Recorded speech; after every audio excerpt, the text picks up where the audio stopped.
교회에서 예배드리다가 확진자들이 생겨서 감염이 됐다 이런 뉴스가 자꾸 나오기 때문에 우리들이 매우 조심스러운 마음도 있고 또 예배를 드리면서도 우리들의 마음이 그렇게 아주 용기가 막 넘쳐나는 것만 아니라 또 우리가 이렇게 예배드리는 것이 또 어떤 오히려 비판적이고 부정적인 그런 요소가 되지 않나 그런 마음들을 여러분들이 가지시리라고 생각을 합니다.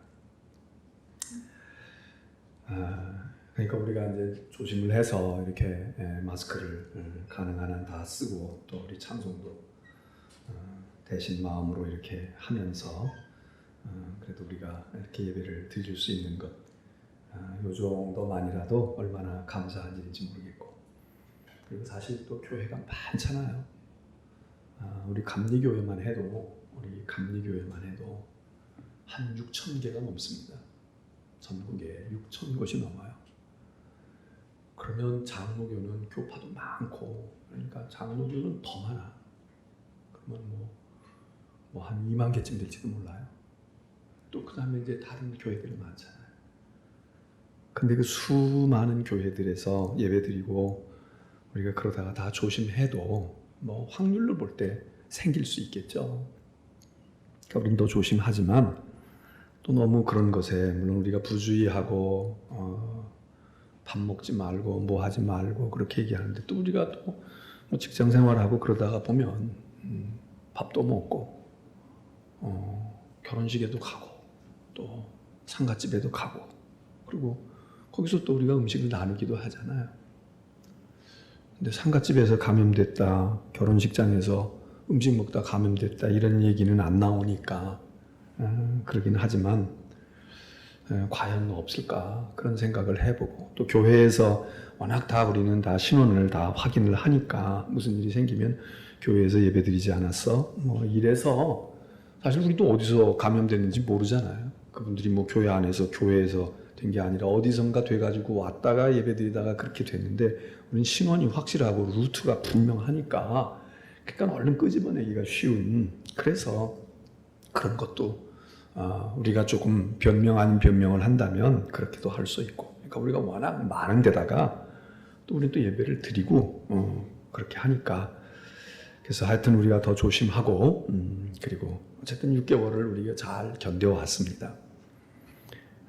앞으로 가을에 더 심해질는지 정확하게 알 수는 없는 예상할 수 없는 일이지만 우리는 하여튼 최선을 다해야 되겠다. 또 가을에는 더 나아질 것을 희망하고 또 기도하고 교회 때문에 몇 사람의 환자가 좀 늘어나는 것은 눈에 보이는 거지만 정말 우리가 그래도 기도하고 예배하고 이러는 것이 우리나라나 우리 사회에 이게 도움이 되고 그리고 이 힘이 그래도 이런 힘이 있어서 그래도 우리나라가 우리 사회가 이만큼 되었다. 우리는 그렇게 믿고 있어요. 그렇기 때문에 우리의 역할이 꼭 그렇게 마이너스의 역할이다. 그냥 세상 분들은 그렇게 얘기를 해도 우리는 또 우리 나름대로 자긍심을 가져야 되겠다 생각을 합니다. 이번에 베이징에 우박까지 떨어졌다죠. 지금 계속 비가 오고 있고 그래서 그 큰 강의 댐이 샨샤 댐인가 무슨 댐이 지금 저거 견딜까 이런 우려를 하는 사람들도 있다고 하는데 베이징의 우박도 우박이지만 그 우박의 형체 여러분들 보셨죠? 코로나 바이러스 확대해가지고 현미경으로 확대해서 그 세균을 찍어 놓은 것과 베이징에 우박이 떨어진데 우박이 그냥 이렇게 덩어리로 떨어진 게 아니라 그런 것도 많겠지만 그 세균 코로나 바이러스 세균의 모양과 우박의 모양이 거의 비슷한 거 여러분 보셨죠? 중국 사람들이 그거 보고 야 이거 진짜 하늘이 놓였나 보다 뭐 그 사람들이 다 공산당들이고 그런데 그렇게 자기네들이 생각하기도 한다는 거 아닙니까? 신기해요. 그게 그냥 우박이 보통 이렇게 그냥 뭐 덩어리 자갈돌처럼 이렇게 떨어지거나 뭐 콩알만큼 떨어지거나 그러는데 그 형체가 말이죠. 어떻게 그렇게 삐죽삐죽하게 돼 있으면 둥근 데다 삐죽삐죽 해가지고 그렇게 돼 있을까? 참, 뭐 우리가 어떻게 다 알겠습니까? 그리고 그거 억지야. 그냥 우연히 그렇게 됐지. 그러면 또 별거 아닐 수 있습니다. 근데 하여튼 신기하긴 신기하잖아요. 그 어떻게 현미경으로 확대해 놓은 세균의 모양과 그 떨어진 우박의 모양 중에 다는 아니지만 그렇게 비슷한 것들이 있어서 자기네들이 손바닥에다 올려놓고 사진 찍어가지고 말해요. 이것 보라고, 이것 보라고. 하여튼 무언가 인간의 실수나 또 뭐 어떻게 됐든 간에 그것만이 아니라 무언가 우리는 조금 느낌이 말이죠.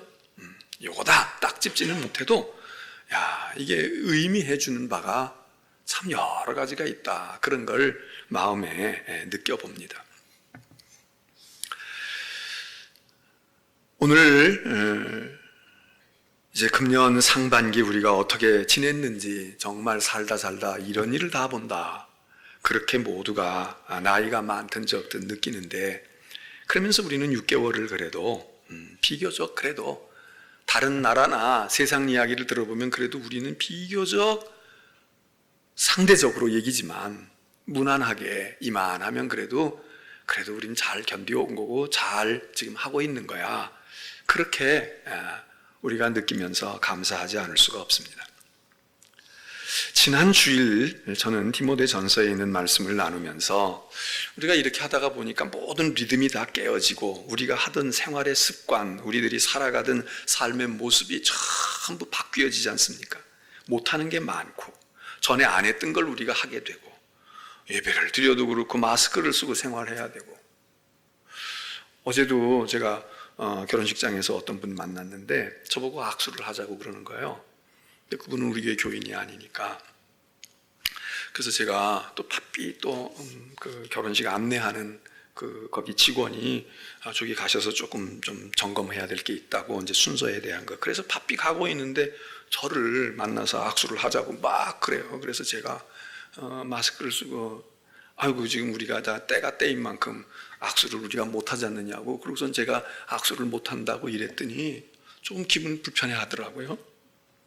그래서 역시 우리 교인이 아니어서 우리는 요즘에 교회에서도 찬송도 못하고 악수 안 하고 그러는데 그분은 열심히 악수하자는 거야. 근데 뭐 많은 사람이 있는데 제가 뭐 설명을 다 할 수도 없고 저는 또 가야 할 지금 시간을 다투고 있는 게 있고 했는데, 그러면서 우리가 신앙생활을 이렇게 모든 게 지금 불편함 속에서도 하지만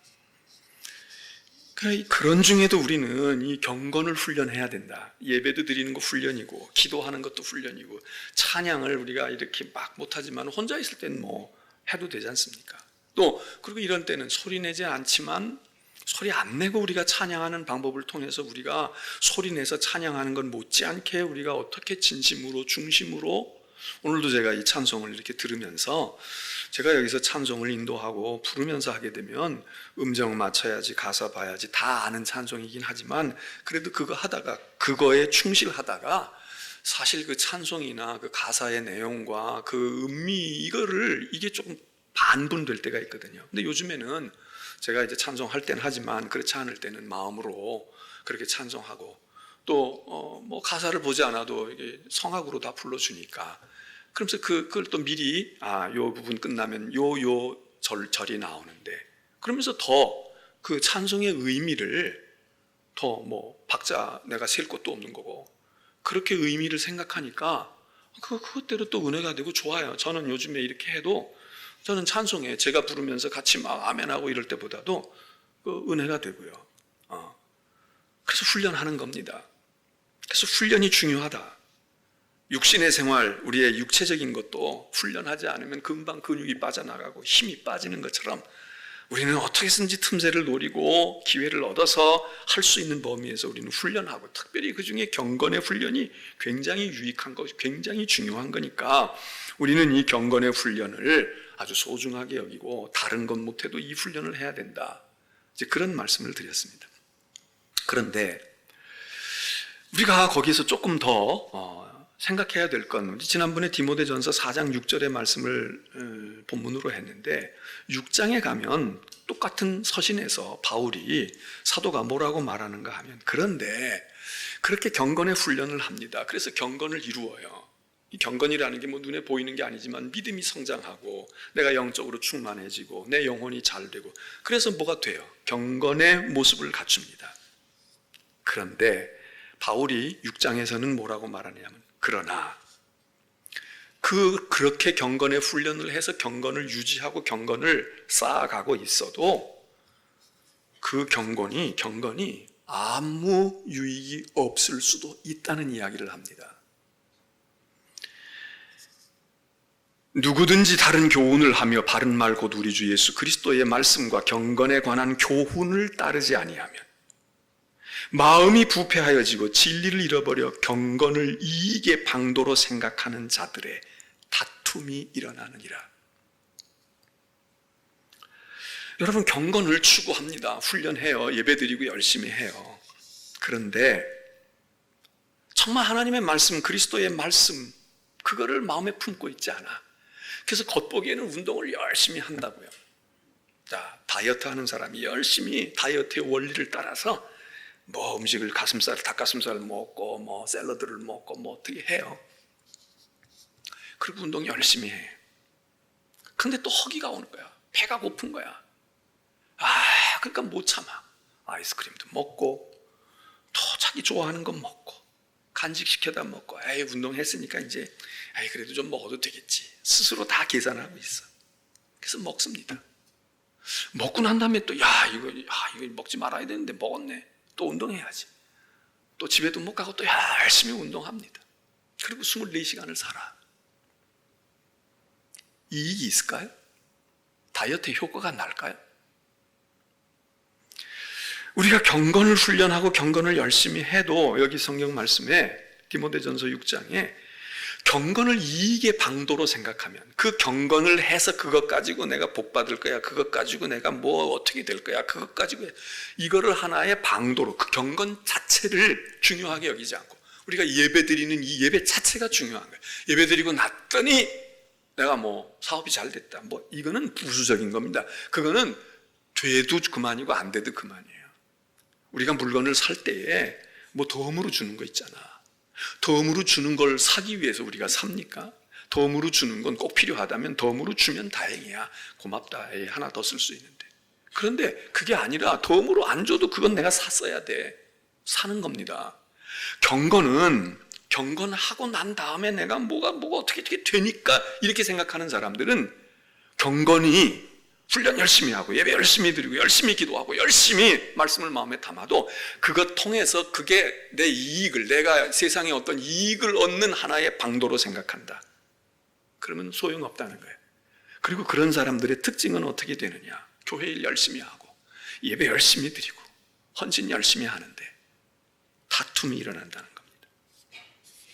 마음이 부패하여지고 진리를 잃어버려서 경건을 이익의 방도로 생각하는 자들의 다툼이 일어난다.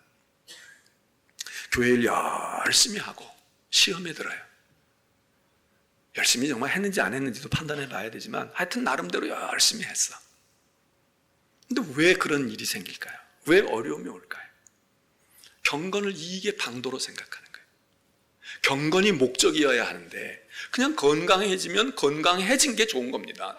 내가 몸이 무거웠는데 몸이 가벼워 요즘에. 그거예요. 그거 목적, 그게 중요한 거야. 그 다음에 공부도 할 수 있고 사업도 할 수 있고 그 다음에 취미생활도 할 수 있어요. 사업을 잘하기 위해서, 그래서 내가 경건의 훈련을 한다. 이거는 벌써 동기가 틀렸고 목표가 틀렸기 때문에 그거는 다툼만 생긴다. 이기심만 마음에 생긴다. 그런데 바울은 디모데전서 6장에 6절에서 뭐라고 말하냐면, 그렇게 이 경건이 아무 쓰잘데가 없는 사람들이 있는가 하면 어떤 사람들에게는 경건이 굉장히 정말 효과를 본다 이거예요. 예배드리고 기도하고 찬양하고 하나님 섬기는 그 섬김이 그에게 정말 대박을 가져와 아주 큰 이익이 된다. 누가 그러냐? 어떤 사람이냐? 디모데전서 6장 6절은 이렇게 말합니다. 그러나 그 앞에 이런 사람들인데 그 사람들은 뭐 열심히 경건하고 열심히 예배드리고 열심히 했지만 하는 일이 다툼이고 분쟁이고 하는 일이 속이 불편하고 다 그렇게 되는데 자족하는 마음이 있으면 경건은 큰 이익이 된다. 자족하는 마음이 있으면. 우리가 요즘엔 건강이나 음식에 대한 얘기 많이 하니까 저도 그냥 이렇게 뭐 듣다가 보면 들려오는 게, 제가 뭐 요리하는 사람도 아니지만 그런 거 있잖아요. 똑같은 음식 재료야, 식재료야, 좋은 거예요. 이 속에 좋은 성분이 있어. 근데 열심히 먹어요. 먹는데 문제는 우리 위장이 이걸 다 소화를 못해. 이거를 다 흡수를 못해. 그래서 100개를 먹었다면 1개, 2개 정도 건질까 말까. 그러니까 돈만 많이 들고 먹기만 하고 그냥 애만 썼어. 그런데 요리하는 분들이 얘기를 해. 거기다가 올리브 기름을 넣으세요. 생으로 먹지 말고 이렇게 볶으세요. 익히면 올리브 기름과 그거가 크게 들어가서 익어져가지고 그게 몸에 흡수율이, 당신이 10개, 20개 먹으려고 하지 말고 5개만 드세요. 그 5개 가운데 50%, 60%가 자기 내 몸에 들어가서 크게 효과가 있습니다. 많이 먹고 많이 종교적인 행위를 했는데 아무 소용이 없어요. 먹기는 먹었는데 다 소화가 안 돼가지고 배만 막 부글부글 끓고 다 화장실에 가서 다 쏟아내. 딴 거 먹은 것까지 다 끌고 나가서 다 소모하는 거 하면 별로 보약도 안 먹고 아무것도 안 먹었어. 근데 내 체질하고 내 소화 기능하고 맞아. 그래서 그 최소한의 것을 먹었지만 다 내 몸에 거의 그냥 노출되는 거, 그냥 배설되는 게 없이 탁탁탁탁 영양가로 쌓인 사람과 누가 건강하겠습니까? 여러분, 경건은 우리가 훈련해서라도 해야 된다는 말씀을 드렸습니다. 그런데 이 경건을 우리의 영혼과 우리의 삶에 극대화하려고 하면 어떻게 해야 되느냐? 자족해야 된다는 겁니다. 자족해야 한다. 자족하지 못하면 늘 불만이에요. 늘 뭔가가 남에게 문제가 있어. 상황에 문제가 있어. 이러다 보면 나는 열심히 기도했는데 금방 나가서 쏟아. 금방 나가서 그냥 우리가 그런 걸 우리 자신도 경험하지만 주변에서 보잖아요. 누구보다 열심히 기도하고 누구보다 열심히 그래. 근데 금방 쏟아버리는 사람이 있고요. 어떤 사람들은 별로 그런 것 같지도 않은데 딱 평정심을 가지고 있어. 그래서 새어나가지가 않는 거야. 저는 어렸을 때 물을 좀 길어봤어요. 옛날엔 다 물 깃는 게 일이었잖아요. 그 어렸을 때 물을 길어. 이렇게 먹을 물을 길어간단 말이에요. 우리 집에 수도도 없고 펌프도 없고 우물도 없으니까 저 공동 우물에서 또는 저 밑에서 이렇게 물 초롱에다가 이렇게 들고 말해요. 이렇게 들고 가. 많이 욕심에 많이 힘에 겨운데 많이 담아가지고 가도 이 중심을 못 잡으면 가면서 반 이상은 다 쏟아져. 애는 애대로 쓰고 그럼 막 속에 화가 나는 거야. 기술을 길러야 되지만 애당초 물을 잔뜩 넣어가지고 그러보다 내가 컨트롤할 수 있는 정도만 반이 됐든 10분의 6이 됐든 그렇게 하고 살살살살 들고 오면 나중에 물독에다가 물 부을 때 더 많은 양을 가져오잖아요. 여러분, 우리가 경건의 믿음의 생활을 할 때에 열심히 다 해야 되지만 오늘 사도 바울의 말씀에서 자족하는 사람, 자족하는 알 줄 아는 사람은 경건의 모양이 요만큼만 돼도 이게 다 내 거가 되고 이게 잘 보존해가지고 더 크게 나를 믿음으로 세운다 그럽니다. 오늘 본문인 빌립보서 4장도 우리가 너무 잘 아는 말씀입니다. 바울의 말씀 너무도 좋아하는 말씀이고 우리가 다 이 빌립보서 4장 특별히 13절을 잘 기억해요. 내게 능력 주시는 자 안에서 내가 모든 일을 할 수 있느니라. 길지도 않아. 오늘 오신 분들 딴 거 못 외워도 요건 외울 수 있잖아. 내게 능력 주시는 자 안에서 내가 모든 것을 할 수 있느니라. 네. 요건 금방 다 외울 수 있어요. 또 가다가 잊어버릴 수 있지만 그래도 머릿속에 두면 남이 얘기하면 생각나. 우리가 잘 아는 말씀이에요. 근데 바울이 이 얘기를 하면서 그 11절에 가서 보면 이렇게 말해요. 내가 궁핍함으로 말하지 아니하고 난 어떤 형편에서든지 난 자족하기를 배웠다. 그래서 나는 비천에 처할 줄도 알고 풍부에 처할 줄도 알고 모든 일, 어떤 상황, 즉 배가 고파도 배가 불러도 내가 성공해도 내가 실패해도 나는 그 상황 속에서 일체의 비결을 배웠다. 그 일체의 비결을 배웠다는 말이 나는 어떤 상황에서도 나는 스스로 만족하기를, 자족하기를 내가 배웠어. 그렇게 얘기하는 거 아닙니까? 바울은 이 편지를 지금 그 편지 지금 빌립보 교회에 보낸 편지의 끝부분에 이 말씀을 쓰고 있는데 바울이 왜 이걸 썼을까요? 바울이 이거 쓴 것은 빌립보 교회가 너무 고마운 거예요. 바울은 지금 감옥에 있습니다. 근데 빌립보 교회 교인들이요, 바울을 끔찍이 생각해. 지금 바울, 디모데 빌립보 교회에 목회하고 있다가 바울이 감옥에 붙들려 간 게 아닙니다. 이미 그 교회를 떠났어요. 떠났다고. 잠깐 있다 떠났습니다. 그런데 그 바울을 잊지 못하는 거예요. 우리 교회를 이렇게 섬겨주시고 우리 교회를 시작하게 하시고 우리 교회를 이렇게 하시고, 근데 그분이 딴 데 가서 전도하고 핍박당하고 어려움 당하고, 그런데 지금 감옥에 갇혀 있다. 빌립보 교인들이 바울에게 영치금이랄까 후원금을 보냅니다. 돈을 모아서 고생하실 텐데, 그래도 돈 필요하실 텐데. 바울이 그 돈을 받았어요. 돈만 보냈겠습니까? 빌립보 교회가 사람까지 보냅니다.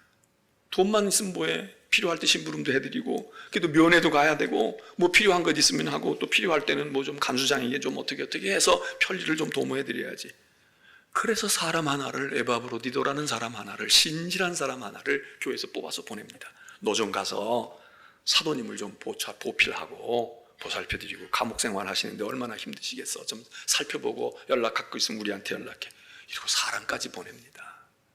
바울이 너무 고마운 거야. 근데 사실 빌립보 교회가 이번 처음이 아니에요.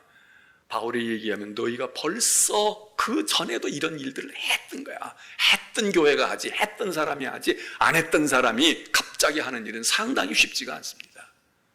해본 지시 있는 사람이 하는 게, 고기도 먹어본 사람이 먹는다고 그러잖아요. 이 빌립보 교회가 바울이 다른 교회에서 목회하고 다른 데서 전도하고 있을 때도 이렇게 했어요. 너희가 한두 번 나에게 이런 일을 했고 여러 번 했다. 바울이 그렇게 언급을 합니다. 그런데 이번에 또 한 거야. 그런데 바울이 고맙고 감사하게 여기면서 11절에, 오늘 우리가 읽은 11절의 말씀에 바울이 이렇게 얘기합니다. 너희가 10절에 보면 너희가 나를 늘 생각하고 있던 건 내가 알아. 그렇지만 언제 기회가 없었어. 이 기회 저기에 당신들이 살피다가 이제 생각하고 있던 것, 그 싹이 난 것을 이번에 실천해가지고, 그래서 이렇게 돈도 보내고 사람도 보내고, 그래서 내가 고마운데 벌써 당신들은 벌써부터 생각한 건 내가 알아. 그런데 기회가 여의치 않아서 못했지. 그렇게까지 이해를 해줍니다. 그러면서 11절에 이렇게 말해요. 그런데 말이에요, 여러분, 고맙긴 한데 내가 지금 이렇게 고마워하는 거 당신들이 돈 보내줘서 고마운 줄 알아? 내가 궁핍함으로 말하는 게 아니다. 아, 내가 돈이 필요했었는데, 내가 이렇게 가난해서 내가 이랬는데, 그런데 어쩌면 이렇게 하나님이 아시고 빌립보 교인들의 마음을 감동시켜서 나에게 이렇게 보내줬는가. 너무 감사하다, 너무 감사하다. 우리 보통 그런 얘기 하잖아요. 바울은 그렇지 않다 이거야. 미안한 얘기지만 여러분, 빌립보 성도들, 당신들이 이거 안 보내줘도 나 상관없어. 왜? 나는 어떤 형편에서든지 자족하기를 나는 터득한 사람이야. 감옥에 갇혀 있어도 나는 만족하고, 놓여놔서 왕궁에 불려가면 총독들과, 난 로마 시민이야. 그래서 시민을 대접해야 되겠습니다. 좀 잘 좀 봐주세요. 그리고 나를 호텔로 데려가서 잘 먹여줘도 나 거기서 나이프 쓸 줄도 모르고 포크 쓸 줄도 모르고 샐러드를 먼저 먹어야 하는지 수프를 먹어야 되는 건지 스테이크를 어떻게, 나 그거 모르는 사람 아니야. 난 또 스테이크 먹을 땐 스테이크 잘 먹어. 난 그분이 얘기 가서 그렇게 말이야. 야, 이건 나한테 어울리지 않는데, 나 이거 생전 먹어본 것도 아닌데, 야, 이거 어떻게 해야 되나? 나 그러잖아. 한번 호텔 데리고 가봐. 나 잘 먹어. 바울이 그 얘기해. 나는 부요함에도 처할 줄 알아. 나는 권력 가진 사람들하고 만나면 청와대 간다고 내가 떠냐? 내가 인천시장 공관에 간다고 떠냐? 안 떨어. 그렇다고 내가 오두막에 들어가고 감옥에 들어가 있다고 낙심하고 고개 툭 숙이고 말이야. 야, 나 인생의 꼴이 이게 뭐야? 내가 주님 위해서 충성했는데 나 이게 뭐야? 내가 낙심할 것 같아? 내가 용돈이 떨어졌다고 내가 말이야 그럴 것 같아? 당신들 착각하지 마, 그 얘기입니다. 고마운 건 고마운 거고, 난 어떤 형편에서든지 자족하기를 난 만족해. 감옥 온 것도 만족하다고. 아마 바울을 두고도 뭐 별의별 얘기가 많았잖아요. 바울이 진짜 예수님의 제자가 아닌데 뭘 사도인 척 하느냐. 12제자의 이름에 명단도 없고 신학교도 안 나왔는데 그 사람이 무슨 사도가 되고 말이야. 뭘 베드로하고 어떻게 견줄 수가 있어. 베드로가 최고지 막 이러는 사람들도 있고 뭐 그런 얘기 많이 있었잖아요. 그러니까 바울이 그냥 손수 벌어서 먹기도 하고 막 이렇게 했지만 얼마나 또 뭐라고 얘기한 사람들이 왜 없겠어요. 그러니까 바울이 그 생각 다 했겠지. 아이고 바울 저러고 얘기하고 있지만 말이야. 뭐 돈에 다 청렴한 사람 같지만 바울도 돈 좋아해. 봐봐 우리가 헌금해서 보내주니까 좋다고 그러잖아. 이런 염려를 하지 않았을까? 여러분 보내준 건 고마워. 난 고기 보내주면 고기도 먹을 줄 알아. 그렇지만 고기 안 먹고 내가 보리밥 먹는다고 내가 울상 짓고 내가 초라하다 그렇게 생각할 천만에 참 바울 당당합니다. 겸손하지 않은 게 아니에요. 교만한 게 아니야. 근데 바울은 당당해. 겸손하면서도 당당해. 우리는 교만하면서도 비굴해. 우리는 교만하면서 뭐 꿀릴 거 없어. 나는 뭐 그런데 얼마나 비굴한지 몰라. 얼마나 치사한지 몰라. 근데 바울은 겸손하면서도 당당해요. 여러분 절대로 내가 감옥에 앉아 있다고 나 불쌍하게 여기지 마. 나는 굶어도 좋다고. 굶으면 금식하면 되지. 주님과 더 가까워질 수 있어. 나 비실비실하고 그러지 않아. 그러면서 자기가 일체의 비결을 배웠다는 거예요. 여러분 우리 그리스도인들이 이 일체의 비결을 배워야 되지 않겠습니까? 저도 이렇지 못하지. 사도 바울도 청렴한 것 같고 사도 바울도 뭐 자기가 벌어가지고 텐트 해가지고 말이야 자급자족하는 것 같지만 다 사람들 중에는 안 그럴 수도 있거든. 저 바울도 말이야 돈 갖다 줘봐 좋아한다고. 선물 줘봐 입이 이렇게 찢어지지. 뭐 바울이 고마운 거 있겠죠. 바울이 분명히 감사하다고 했어. 그러나 나 그렇게 보지 말아라. 그리고 우리 그리스도인들은 그러면 안 돼. 잘 먹을 땐 잘 먹어. 놀 땐 신나게 놀라고 파티할 땐 춤추고 놀아. 그렇지만 굶는다고 해서 그렇게 죽을 상 돼가지고 그러지 말고.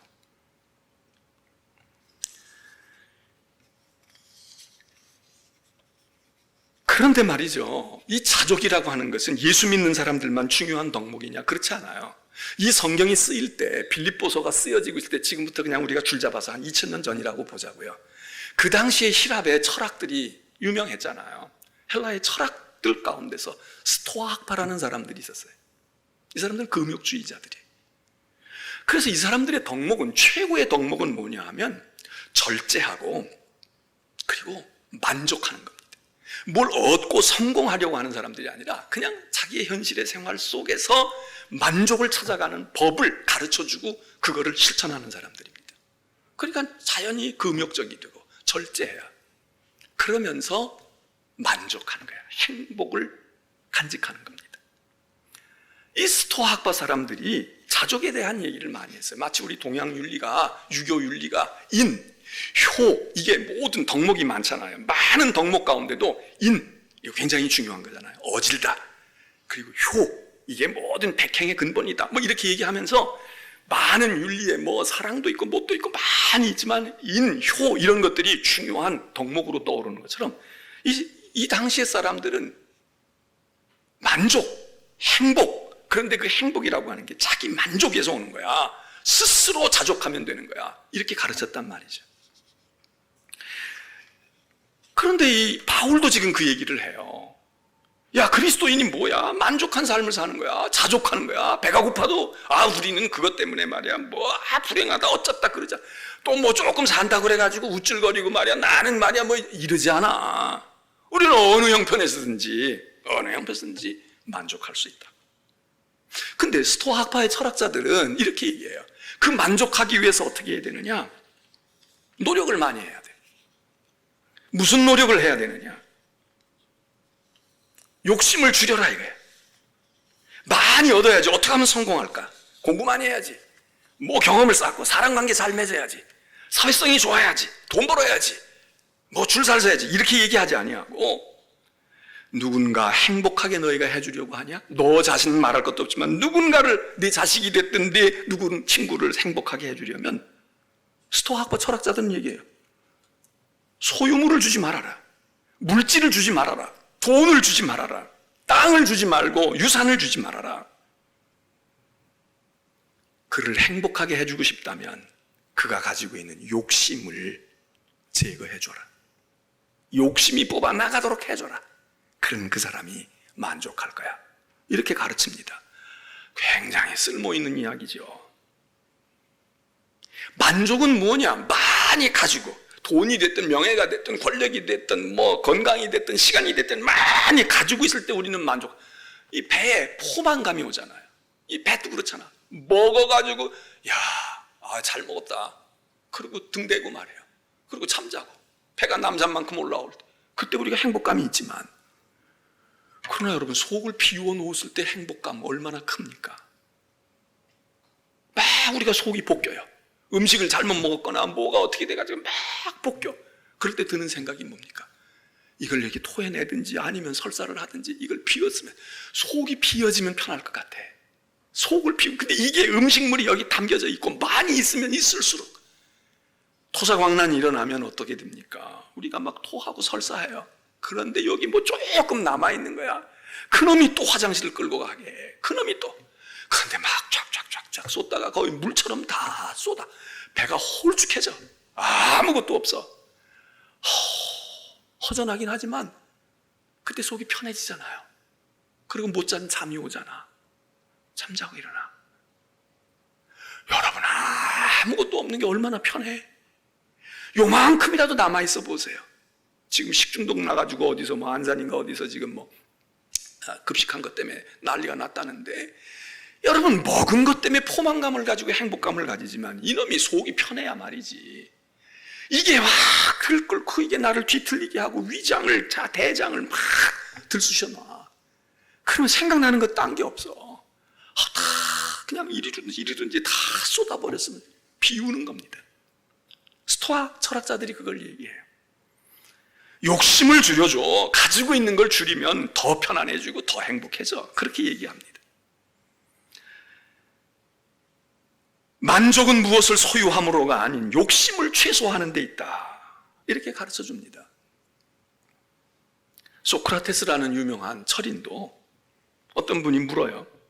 가장 세상에서 부유한 사람이 누구입니까? 그러니까 대답을 이렇게 합니다. 가장 적은 것으로 만족할 수 아는 사람이 가장 부자야. 가장 적은 것으로 가장 만족할 수 있는 사람이 최고 부자다. 우리는 이걸 물질로만 적용할 게 아니라, 그래 물질만. 여러분, 물질만이 아닙니다. 우리는 갖고 싶은 게 물질만이겠어요? 우리 인간의 마음도 그래요. 그래서 마태복음에서 마음이 가난한 자가 아무 생각이 없는 거예요. 먹고 싶은 생각도 없고 뭘 가져야 되겠다는 소유욕도 없고, 감정도 여러분 어느 정도 감정이 싹 메마르면 문제가 있지만 너무 감정 이거 정상이 아닙니다. 그거 건강하지 않아요. 너무 감격만 하고 너무 감동만 오는 거 언제까지 얼만큼 감동해야 될 건데. 물론 감정에 이입이 있어야 되고 감정으로 우리가 울기도 하고 웃기도 하고 그래야 됩니다. 여러분, 가장 깊이 울고 가장 깊이 웃을 수 있는 사람이 누구겠어요? 정신적으로 건강이 해친 사람들이 그래. 그래서 웃을 때는 확 웃고 좋을 때는 뭐 세상 없는 것 같아. 그런데 어느 순간 툭 떨어져가지고 걷잡을 수가 없어. 여러분, 이거 좋은 거 아닙니다. 너무 정을, 너무 사랑을, 너무 그럴 것도 없어.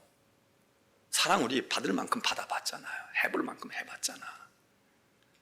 사랑이 좋은 것이지만 인간의 사랑이라는 게 사랑만 와요. 미움도 오고 거기 뭔가 불순한 것도 와. 그런데 사랑에 목매는 사람들이 있잖아요.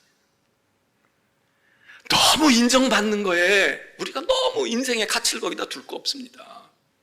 칭찬받는 거에 우린 칭찬은 해줘야 해요. 칭찬은 해줘야 돼. 근데 내가 칭찬을 너무 바랄 것 없어. 너무 인정을 바랄 것 없다고. 왜 내가 이렇게 했는데. 여러분, 이게 다 마음에 부요함을 가지려고 하는 거예요. 이런 걸 다 제거하라는 거예요. 스토아 학파나 소크라테스나 다 이걸 제어하라는 거예요. 그러려면 얼마나 절제해야 됩니까? 돈을 봐도 돈처럼 보지가 않는 거고, 뭐 가지고 싶은 걸 봐도 에이 이건 아닐 거야. 눈을 감든지 고개를 돌리든지 도망가야 돼. 이게 쉬운 일이 아니잖아요. 그런데 바울은 말이죠. 바울은 그렇게 말하지를 않아요. 바울은 어떻게 자족하게 됐느냐?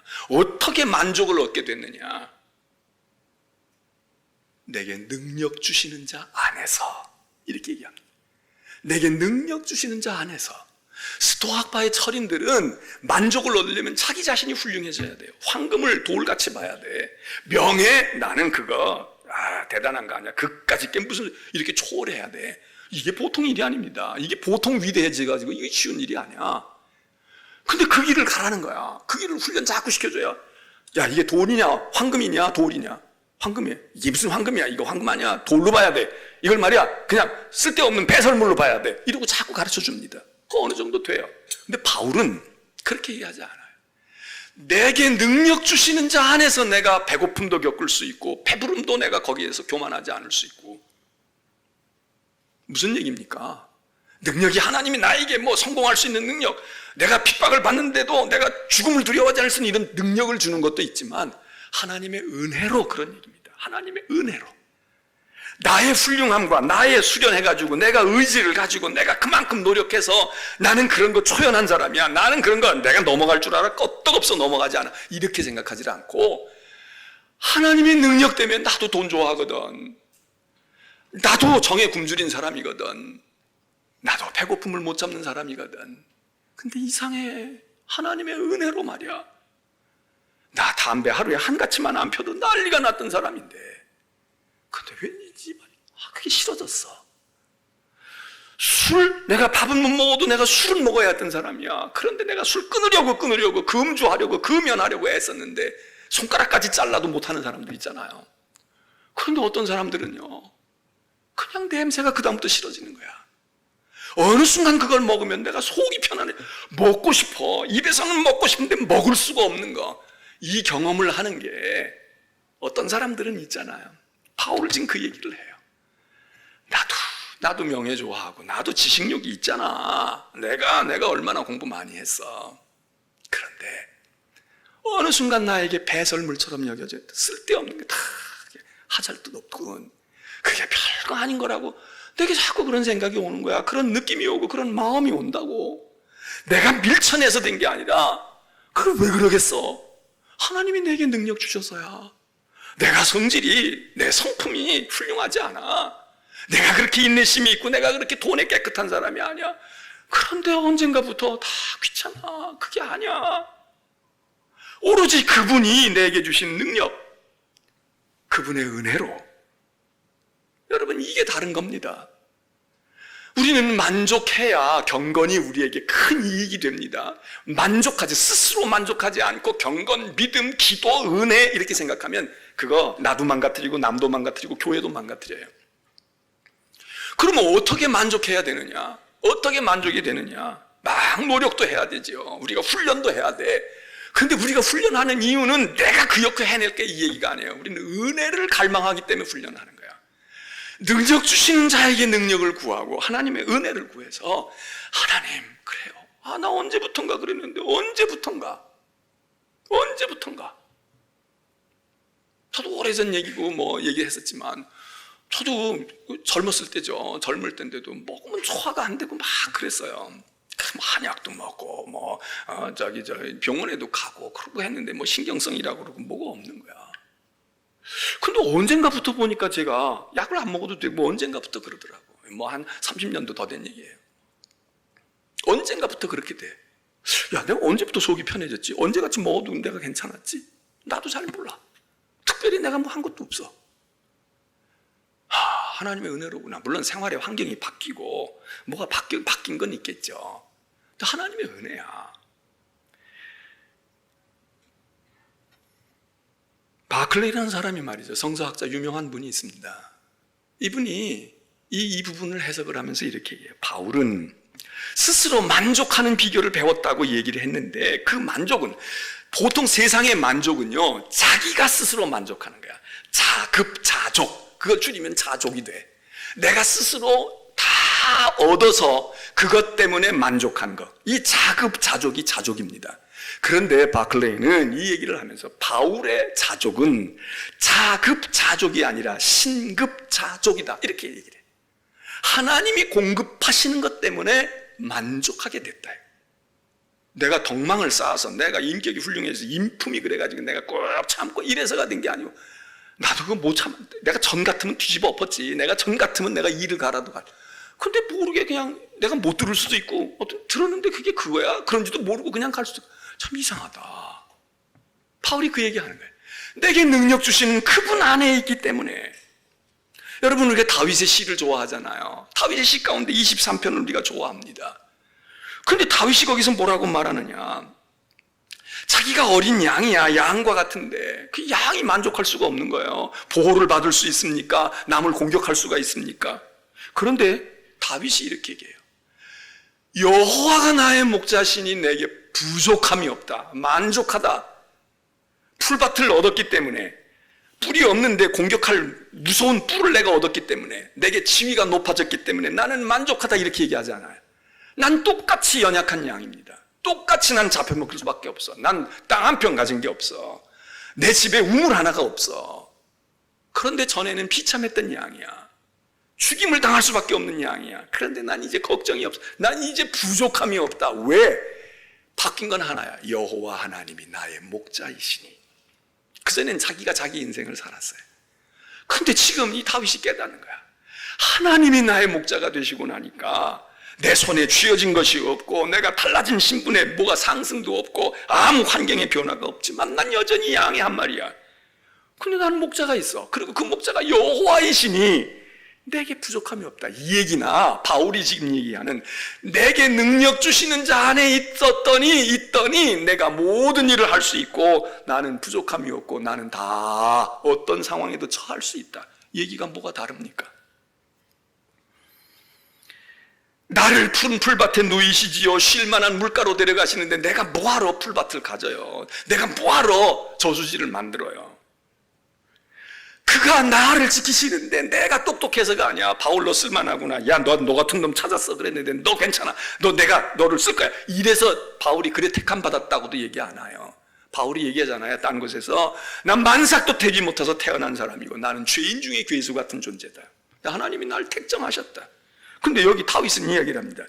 그가 내 영혼을 소생시키시고 나를 이렇게 인도하시고 나를 이렇게 보호하시고 내 목자가 되심은 그분이 그 목자 되신 여호와가 당신 이름 때문에 당신 스스로 때문에 나를 이렇게 내가 잘나서 내가 헌신해서 내가 충성해서가 아니라 그냥 하나님의 그 버릇이야. 하나님의 성품이야. 하나님의 마음이야. 그냥 하나님이 나를 보시고 잘해주지 않으면 견딜 수가 없어. 여러분 우리가 살다가 보면 인생을 살다 보면 그런 경우 있잖아요. 저 사람이 나한테 해준 거 별로 없어. 나하고 별로. 근데 왠지 마음이 간단 말이에요. 왠지 모르게 자꾸 관심이 가. 그리고 저 보호해줘야 되겠다. 어떻게 살려줘야지. 어떻게 공부하게 해줘야지. 뭘 해줘야지. 이런 사람 있잖아요. 누가 데려다가 주어도 그런 마음이 안 드는데 이상하게 말해요. 휙 하고 지나가는데 생각이 나는 거야. 그 사람 어떻게 하고 있을까? 아, 걔는 어떻게 하고 있지? 다시 알아보고. 다윗이 지금 그 얘기를 해요. 내가 뭘 어떻게 해서가 아니라 하나님이 당신 의로우신 분이기 때문에 의로운 성품이라 그 성품에 나를 잊을 수가 없어.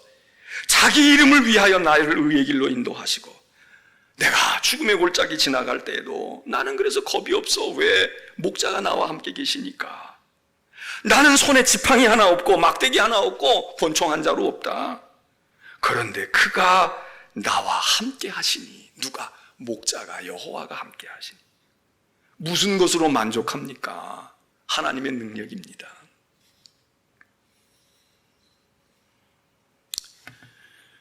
다윗이 골리앗을 이길 때도 그러잖아요. 다윗 되는 것은 우리가 이 시편으로도 기억하지만 다윗 그럴 때 왕노로 자란 것도 중요하고 전쟁에서 많이 승승장구한 것도 중요하지만 그 어린 소년 시절에 블레셋 군대의 최고의 영웅인 골리앗을 넘어뜨리는 이야기, 동화 같은 이야기, 어렸을 때 들은 이야기지만 우리 마음속에 다윗, 골리앗. 근데 어떻게 이깁니까? 물매 가지고 이겨요? 다윗이 물매로 이리도 잡고 늑대도 잡고 평소에 훈련을 많이 해가지고 기술이 좋았다고 무술이 좋았다고 그래서 다윗이 그것 가지고 때려 이렇게 우리가 설교도 해요. 근데 그건 부수적인 겁니다. 그게 본질이 아니야. 물매 없으면 못 이겼을까요? 물매 없어도 이겨요. 다윗이 이렇게 얘기합니다. 골리앗, 너는 말이야 키도 6척이 넘는 거인이야. 네 칼은 배틀채 같아가지고 말이야 엄청나게 커가지고 난 사울의 칼도 못 드는데 무슨 골리앗의 칼을 어떻게 들겠어요? 상대가 안 돼. 전쟁의 백전 영웅입니다. 강한 블레셋 군대의 영웅이에요. 그런데 다윗이 이렇게 얘기를 합니다. 너는 맞아. 너 잘났어. 커. 넌 대단한 힘을 가졌어. 너는 무왕이야. 무장의 영웅이야. 그러나 너는 그 칼과 그 단창을 의지하고 나에게 오지. 넌 그걸로 싸우는 사람이야. 나는 물매 가지고 싸워 이러지 않습니다. 물매 얘기도 안 해. 나는 만군의 여호와의 이름으로 너에게 간다. 이거 하나야. 내게 능력 주시는 자 안에서지, 그분이 나에게 물매를 주었거든, 그분이 나에게 몽둥이 주었거든, 이 몽둥이는 하나님의 몽둥이야, 네 몽둥이하고는 달라, 이렇게도 말 안 해. 이거 다 소용없어. 그냥 가지고 나가는 건 지 버릇이야. 그러면서 이걸로 나간다고 안 해. 너 내 물매 맛볼래? 이렇게 말하지 않아요. 너는 칼과 단창으로 와. 너는 세상의 명예와 지식과 세상의 권력과 세상의 경험과 세상에 가지고 있는 돈, 능력, 너 가지고 있는 걸로 온다. 세상 것으로 와. 나는 하나님의 이름으로, 만군의 여호와의 이름으로 가. 하나님이 나 그냥 가라고 그러셔. 나를. 나 하나님 이름 의지하고 가. 그러니 해보자. 이러니까 이게 결판이 나는 거지요. 물매하고 골리앗의 칼하고 이게 기술 차이로 뭐 정교함이 있고 말이야, 뭐 이걸로 승패가 납니까? 차원이 다른 거예요. 차원이 다르다고. 맥주감사주의를 우리가 맞습니다. 금년 맥주감사주일 정말 우리가 감사할 게 뭐가 있겠습니까? 여러분 가운데 어려운 분들, 지금 뭐 코너에 몰려있는 분들도 많으실 거예요. 그럼에도 불구하고 우리는 이제 금년 반을 살아서 감사합니다. 그리고 감사주의를 지켜야 합니다.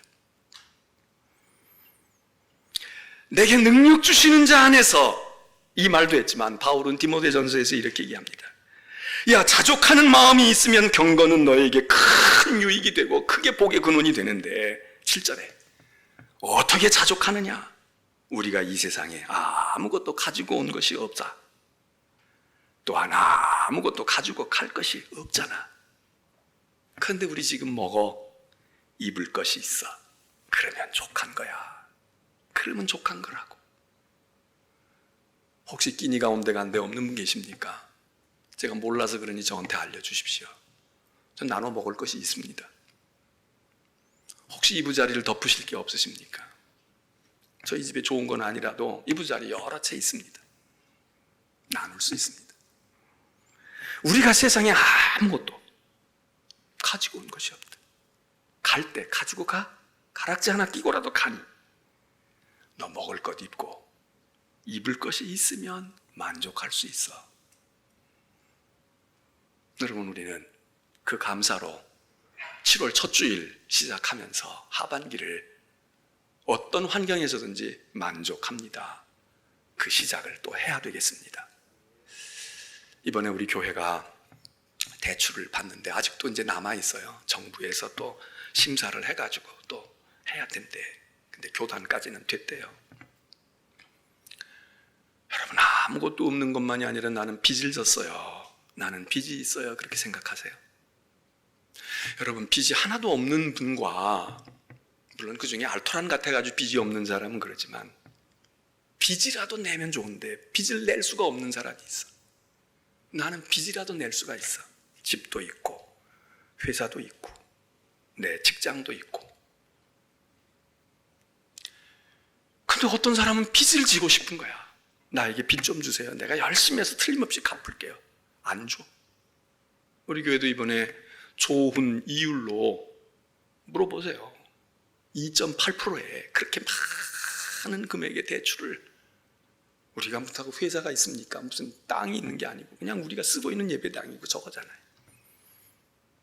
근데 왜 줬겠습니까? 우리에게 능력이 있다고 본 거야. 이건 너무 감사한 겁니다. 못 믿겠다는 회사는, 금융회사는 안 주겠다는 거야. 줘도 요만큼, 우리가 원하는 게 이만큼이면 요만큼 주겠다는 거고, 이율도 우리는 요만큼 해주세요. 근데 이만큼 받겠다는 거예요. 빚지는 것도 능력입니다. 빚을 얻을 수 있다. 가져다가 쓰세요. 좀 써봐요. 괜찮아요. 여러분, 이게 축복입니다. 여러분 가운데도 지금 돈이 더 필요한 분이 있을 거야. 빚을 좀 먹고 싶은 분이 있을 거야. 못 주겠대, 안 주겠대, 주는데 높은 이율로 가져가래. 이거 어떻게 해야 돼요? 그냥 사업을 접든지 아니면 달리 생각을 하든지. 우리는 빚을 진 부자입니다. 빚을 지는 또 이제 져야 하는 부자입니다. 왜? 우리가 생각할 때 우리 별거 아닌데, 그 목사 별거 아니고, 그 교인 별거 아니고, 지금도 상황이 이런데 뭐 교회라고 되겠어? 이러는데, 그래도 우리는 와서 자기네들이 다 살피고, 재단 이사들이 또 살피고, 정부는 정부대로 살피고, 가져다가 써봐. 너희들은 할 것 같아. 너희들 정 안 되면 너희들 잡혀있는 담보 가지고 우리 해결할 거야. 그 계산 없겠습니까? 저분들이 다 있지. 우리는 부요합니다. 그렇다고 부요하니까 우리 이제 헌금 안 해도 되겠구나, 또 이렇게 생각하시면 안 돼. 여러분이 할 걸로 봐줬다 이거야. 할 걸로 봐줬다 이거야. 안 하면 저 사람들 속는 거지. 목사가 그래도 해낼 것 같아, 끌어갈 것 같아 그랬는데 제가 털퍼덕 주저앉고 난 못해, 이제 나는 끝났어, 그만이야. 그러면 저 사람들 속은 거죠, 저한테. 먹을 것과 입을 것이 있으면 만족할 수 있습니다. 아무것도 가지고 온 거예요. 여러분 올 때 여기 다 그럴듯하게 차려입고 오셨습니까? 우리 아버지 괜찮게 살았으니까 난 나올 때 비단 옷 입고 나왔습니까? 피투성이로 나왔습니다. 피투성이로 나온 존재들이, 너나 없이 다 피를 뒤집어 쓰고 나온 존재들이. 철학자들은 그래서 우리가 던져진 존재라고 이야기해요. 실존주의 말하는 사람들은 인간은 던져진, 피투되어진 존재라는 게 그냥 던져버린 존재야. 예? 던져진 존재예요. 그냥 우리가 세상에 던져진 존재라고. 던질 때 어떻게 던졌어요? 금이야 옥이야 그러고 금보자기에 싸서 던져진 존재가 아닙니다. 그냥 피투성이로 나온 거야. 죽을 때는 그 피도 말라. 피를 뒤집어 썼던 그 피가 다 마르고 진액이 다 마르고 기운이 다 빠지고. 여러분, 우리가 숨 쉬고 있는 거 감사합니다. 그리고 우리 지금 한국 힘들고 어렵고 뭐 갈등도 있지만 생각해보면 이만한 나라도 없어. 뭐 정치 잘하네 못하네 우리가 그래도요, 그래도 희망이 있어. 우리 젊은 사람들 희망을 가져요. 희망을 가져. 우리가 기도할 때까지 할 테니까. 여러분들의 부모가 돈은 없는지 몰라.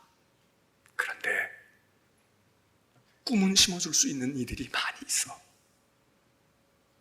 힘은 다 빠졌지만, 목소리는 가늘고 떨리지만 가슴 속에는 여러 젊은이들 못지않게 이 나라 잘 되게 해야 될 거야. 우리 아이들 잘 될 거야. 하나님이 축복하실 거야. 이 불씨가 남아있는 사람들이 있다고. 이 불씨를 받아가야 돼. 이걸 끄지 말고 가져가야 한다고. 다 꺼트리고 앉았어. 다 꺼트리고 앉았어.